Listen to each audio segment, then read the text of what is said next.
Done sir. तो आइए फटाक से देख लेते हैं क्वेश्चनेयर निकालिए सभी लोग। क्वेश्चनेयर में रिटर्न ऑफ इनकम को निकालिए। रिटर्न ऑफ इनकम को हम लोग चेक करेंगे। सबसे पहले तो एक बड़ा छोटा सा क्वेश्चन है, specify the person who are authorise to verify the return. Verify the return के ऊपर क्वेश्चन है, यानी क्वेश्चन कौन से सेक्शन का होगा? 140। यस। सिंपल केस में पॉलिटिकल पार्टी, जल्दी से बताओ कौन? CEO. Local authority, local authority के केस में principal officer. Association of person, any member और द प्रिंसिपल ऑफिसर। एलएलपी के केस में एनी डेजिग्नेटेड पार्टनर, अगर डेजिग्नेटेड पार्टनर नहीं है तो any other partner.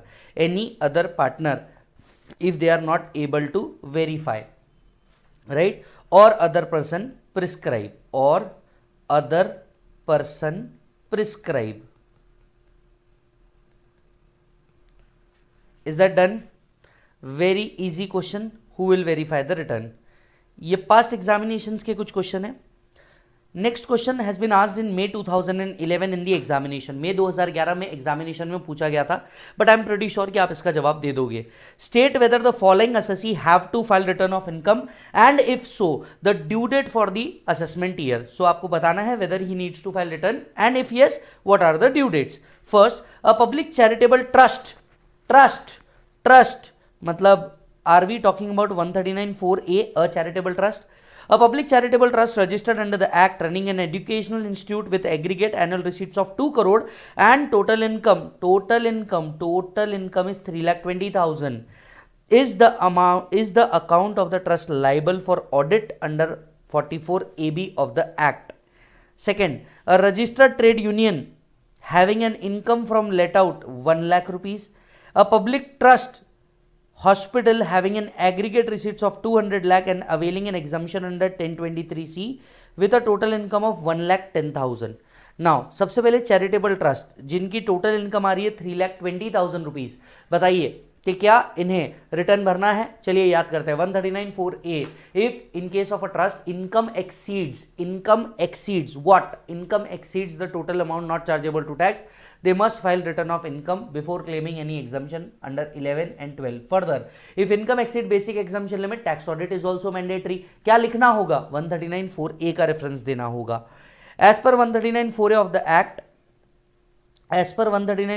Act, if total income of a charitable trust institution before exemption in 11-12 exceeds the maximum amount not chargeable to tax, then the trust institution is under the obligation to file return of income within the time limit allowed under 139(1), and all provision of the Act shall apply as if a return is furnished under 139(1).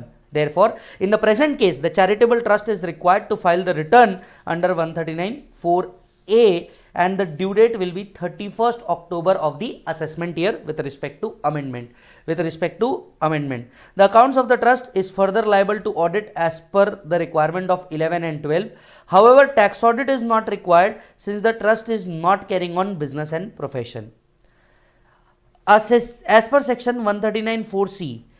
Second, as per section 139(4)(c), every specified institute, अब second case में अगर देखा जाए trade union को return भरना है क्या? नहीं, उनकी इनकम ही कितनी है? 1 लाख रुपए, income not exceeding limit. As per 139(4)(c), every specified institution if total income without giving effect to section 10 exceeds maximum amount not chargeable to tax shall furnish a return of income. Therefore, in the present case, trade union is not required to file return since the total income before exemption under 1023C does not exceed 2,50,000. Third case में आते हैं, public trust जो 1023C में registered है but income is 1,10,000। याद करो, ये भी 139(4)(c) की बात कर रहे हैं। अगर सर्टेन ट्रस्ट इंस्टीट्यूट जो रजिस्टर्ड है 10 में, इनकी income before claiming the exemption, basic exemption limit से ऊपर जा रही है, आंसर इज नो। क्या लिखना होगा? 139(4)(c) लिखना होगा और बताना होगा रिटर्न भरने की जरूरत नहीं है। Third, as per 139(4)(c), every trust or institution if total income without giving effect to the provision of section 10 exceeds maximum amount not chargeable to tax, furnish a return of income of the previous year in the prescribed form and verified in the prescribed manner and setting forth such particular as may be prescribed. Therefore, in the present case, public trust is required to file return as its income before exemption exceed 2,50,000. Before exemption क्या इनकी income 2,50,000 से ऊपर जा रही है? नहीं, यहां पे आंसर होना चाहिए is not required to file return of income as its income before exemption do not exceed 2,50,000 since audit is compulsory if public trust is claiming exemption under section 10. Therefore the due date of filing return if any would be 31st October of the assessment year. या फिर आप एक काम कर सकते हैं, अगर इसे चेंज नहीं करना है तो एक काम कर सकते हैं आप यहीं पे ही अपनी इनकम को 4,10,000 कर लीजिए, यहीं पे ही अपनी इनकम को 4,10,000 कर लीजिए, आपका answer would remain same. Done Prabhu. Next छोड़ दीजिए, सिमिलर काइंड का क्वेश्चन है, इसे भी छोड़ दीजिए क्योंकि इसी टाइप का क्वेश्चन आगे आने वाला है वेरीफाइंग द रिटर्न का। ये ले लीजिए question number 5। Enumerate the circumstances in which an individual assessee is empowered to verify his return of income under section 139 by himself or otherwise by an authorized person. Individual के case में verify कौन करेगा बताओ? अगर वो India में present है तो he can verify the return, अगर वो इंडिया में प्रेजेंट नहीं है तो any other person authorise can verify the return, अगर वो मेंटली इनकैपेसिटेड है तो any legal guardian can file the return. Yes और no? So where he is absent from India, generally individual himself or any other person duly authorized by him in this behalf holding a valid power of attorney. Where is he mentally incapacitated, his guardian or any other competent person. For any reason not possible for an individual to verify, any other person duly authorized. In circumstances not covered in 1, 2 or 3, the individual shall himself verify the return. वही बात है section 140 वाली जो हम लोगों ने करी थी। Explain the term return of loss under the Income Tax Act 1961. Can any loss be carried forward even if the return of loss has not been filed as required? I think the question is very clear. Question talks about 139(3). 139(3) के reference में आपको ये लिखना है। आगे बढ़ाते हैं। Is political party, 7th पे आइए, is political party required to file return of income? State the provisions applicable under the Income Tax Act. Political party को रिटर्न कब भरना है? 139(4)(b की बात कर रहे हैं। A political party needs to file return of income if income before claiming exemption under 13A exceeds basic exemption limit or the maximum amount not chargeable to tax. Yes or no? वही बात लिखनी होगी। Yes, a political party is required to file return of income if without giving effect to the exemption under 13A, total income of political party exceeds the basic exemption limit. In such cases, as per section 139(4)(b), CEO of the political party is required to furnish a return of the party for the previous year within the due date prescribed under 139(1). For the purpose of claiming exemption, the accounts of political party has to be audited by a chartered accountant and consequently the due date will be 31st October for the assessment year. In other cases, the due date of filing return would be 31st July. The return must be filed in the prescribed form and verified in the prescribed manner. The provisions of Income Tax Act would apply as if it is a return filed under 139(1). तो आप देख सकते हैं, आपने in fact अगर fast track भी किया है क्लासेस मालिक, फास्ट ट्रैक भी अगर तुम लोगों ने कर लिया ना मालिक, साथ साथ के अंदर में मैं क्वेश्चनर भी डिस्कशन करते जा रहा हूं, तो आपको बेनिफिट ये हो जाएगा कि भले आपके पास अभी टाइम कम है बट ऑलमोस्ट आप सारी चीजें कवर कर लेंगे। और क्वेश्चनर के अंदर में हमने पास्ट एग्जामिनेशन क्वेश्चन को कवर कर लिया है सो दैट आप क्या कर पाओगे, उसे फटाफट रिकॉल भी कर पाओगे। यही रेगुलर बैच होती है, क्वेश्चन के आंसर्स भी मैं आपको लिखवा रहा होता, but for the timing good, अच्छा है। क्वेश्चन नंबर 8 पे आते हैं। अच्छा क्वेश्चन है। Paras is aged 55, is resident in India during the financial year. Interest earning of 2,88,000 was credited to his NRE account with the SBI. Rupees 30,000 being interest on FD with SBI was credited to his saving bank account during this period. He also earned 3,000 as interest on this saving account. Okay. Is Paras required to file return of income? What will be your answer if he has incurred 3 lakh as travel expenditure for self and spouse to US to stay with his married daughter for some time? क्या कहेंगे आप? सबसे पहले ध्यान से सुनिएगा, पारस is an individual. याद आ रहा हो तो इंडिविजुअल और एचयूएफ को रिटर्न कब फाइल करना है? If income before claiming the deduction under chapter 6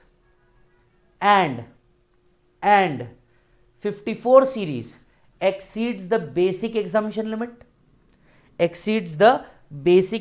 limit, वही बात यहां पे लिखी होगी। An individual is required to furnish return of income under 139(1) if total income before giving effect to the deduction under chapter 6A or exemption under 54 series exceeds maximum amount not chargeable to tax, that is 2,50,000। अब इनकी income को देखते हैं। सबसे पहले interest और NRE account, मैं आपको याद दिला दूं, एनआरई अकाउंट पे जो इंटरेस्ट मिलता है ये एग्जाम्प्ट है। एग्जाम्प्ट है मतलब टोटल इनकम में काउंट ही नहीं होने वाला, यहां पे नील। सेकेंड, 30,000 रुपीज उनको एफडी का इंटरेस्ट मिला है, यस ये इनकम है, ये 30,000 रुपीज उनकी इनकम में ऐड हो जाएगा। फर्दर 3,000 रुपीज उनको सेविंग बैंक अकाउंट से मिला है, तो ये 3,000 ऐड हो जाएगा, इनकी टोटल इनकम हो गई 33,000। सेविंग बैंक अकाउंट से जो इंटरेस्ट आ रहा है इस पे डिडक्शन मिलता है अंडर 80TTA, तो 80TTA का पूरा 3,000 का डिडक्शन ले लिया तो भी इनकम कितनी हो रही है? 30,000 हो रही है। बताइए रिटर्न फाइल करने की जरूरत पड़ेगी क्या? Answer is no in the first scenario. Since the total income of Paras before giving the effect to the deduction is less than basic exemption limit, he is not required to file return of income for the assessment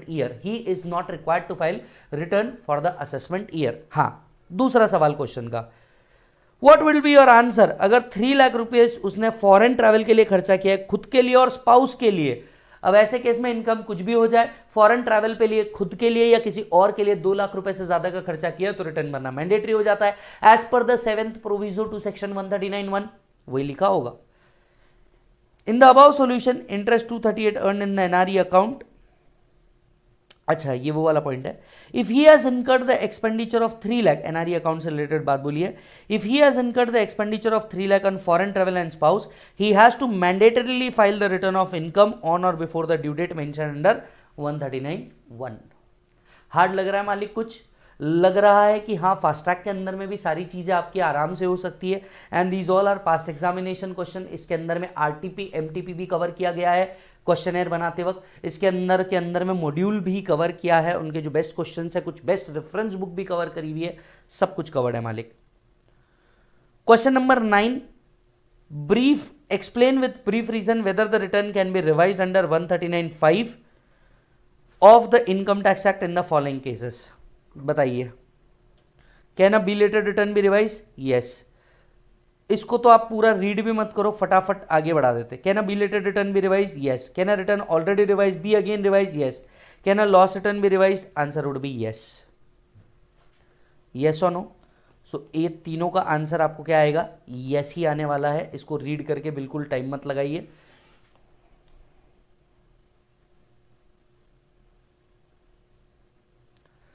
Hetal, Mrs. Hetal, an individual engaged in the business of beauty parlor, has got her books of accounts audited under 44AB. Her total income is 6,35,000. She wants to furnish her return for the assessment year through a TRP. सवाल आप समझे नहीं। She has audited her accounts. क्या TRP return भर सकता है क्या? TRP 139B बकवास स्कीम ऑफ फाइलिंग रिटर्न। क्या जिसका टैक्स ऑडिट हुआ है उसका रिटर्न टीआरपी भर सकता है? आंसर आएगा नो। इसका भी जवाब आएगा नो। क्या रेफरेंस देंगे हम लोग? 139B का रेफरेंस देना होगा। Section 139B provides a scheme for submission of return of income for assessment year through TRP. However, it is not applicable to person whose books of accounts are required to be audited.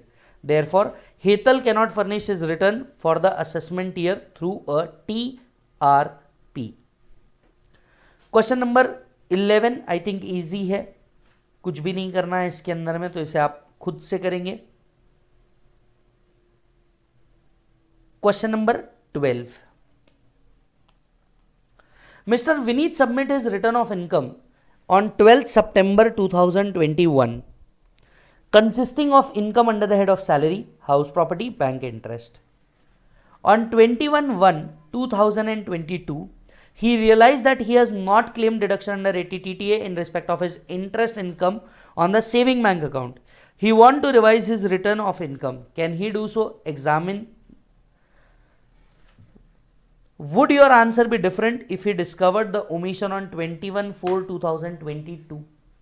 एक minute, question किस base पे है? Question है revise return के basis पे. Question किस basis पे है? रिवाइज रिटर्न के बेसिस पे आपका ये क्वेश्चन है. बड़े इजीली तरीके से इसे जवाब दिया जा सकता है. रिवाइज रिटर्न कब तक के फाइल किया जा सकता है? By the end of assessment year. एक मिनट, असेसमेंट ईयर के एंड तक के, दैट इज 31 मार्च 2022 तक के कभी भी किया जा सकता है. पहले केस में उसने रिवाइज कब करना है? He realised in January. Can he revise the return? Answer is yes. अगर वो अप्रैल 2022 के अंदर में जागेगा, can he revise the return? Answer is no. बड़ा सिंपल था. क्या लिखना होगा? 139(5) लिखना होगा. रिवाइज रिटर्न का पूरा प्रोविजन थ्योरी के अंदर में लिखना होगा और उसके बाद बताना होगा पहले केस में आंसर यस है और दूसरे केस में आंसर नो है. Since Mr. Vineet has an income under the head of salaries, house, property and other sources, he does not fall under the category of person whose accounts are required to be audited or any other law for the time in force. Therefore, the due date of filing return would be 31st July. Since Mr. Vineet has submitted his return in September, the said return is a belated return. As per 139(5), a return furnished under 139(1) or 4 can be revised. Thus, belated return can also be revised. Therefore, Vineet can revise the return of income filed under 139(4) in January 2022 to claim the deduction. However, he cannot revise the return had he discovered the omission on 21/4/2022, since it is beyond 31/3/2022 being the end of the assessment year. यहाँ पे आप further 139(5) भी coat कर सकते हैं.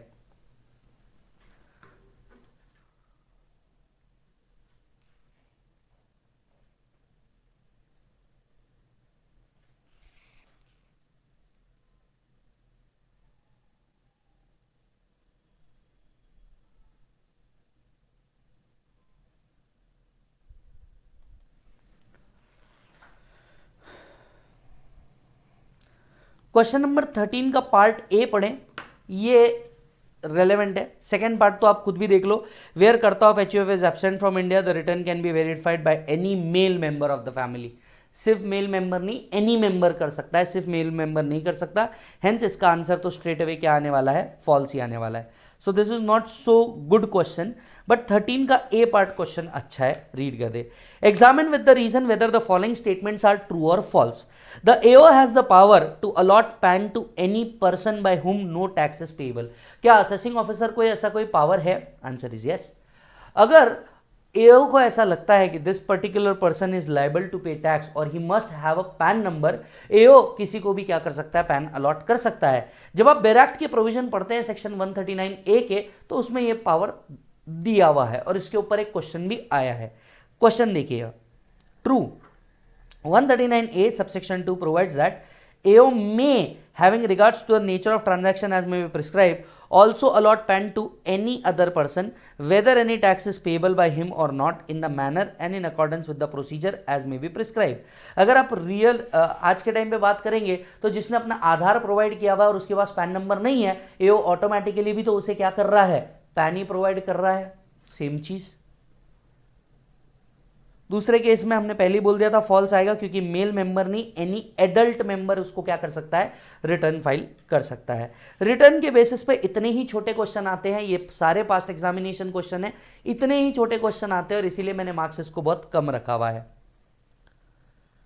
अच्छा जी sir. Question number 14 पे आइए. State with reason whether the return is to be filed in following cases for the assessment year. Mr. X, a resident individual, age 80 years, has a total income of 2,85,000. He has claimed a deduction of 150 under 80C. Long-term capital gain is 80,000. 285 plus 150 plus 80. By virtue of the exemption available up to the specified threshold.